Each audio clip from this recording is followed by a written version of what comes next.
যখন তারা দেখে তাদের ভোটের অভাব নাই, তখন তারা স্পষ্টভাবে বলে আমরা শরিয়া আইন বাস্তবায়ন করব না। আমরা যদি ক্ষমতায় আসি, আমরা বাংলাদেশের প্রচলিত সংবিধান অনুযায়ী রাষ্ট্র পরিচালনা করব। আমার প্রশ্ন হলো, তোমরা যদি প্রচলিত সংবিধান অনুযায়ী রাষ্ট্র পরিচালনা করো, তাহলে বিএনপি কি দোষ করেছে? আরে বিএনপি তো শুরু থেকেই বলেছে আমরা ইসলামিক দল নই।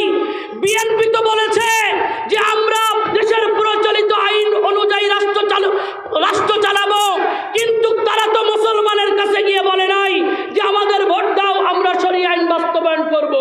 তোমরা তো বলেছ যে আমাদের ভোট দিলে আমরা শরিয়া মোতাবেক রাষ্ট্র পরিচালনা করব। তোমরা শুরুতে দেখাইছো এক কথা, আর এখন শেষে তোমরা বাস্তবায়ন করতেছো আর একটা।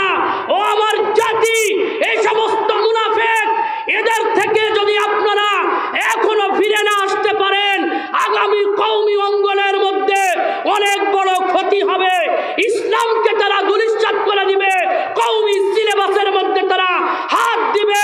আমার আপনার তাবলীগ পন্থী, ইসলামপন্থী সদরা সরলা মানুষগুলোর মধ্য থেকে তারা ইসলাম ছিনাইয়া তারা মদিনার ইসলামকে বাদ দিয়া মডেল ইহুদি মার্কা ইসলাম প্রতিষ্ঠিত করবে।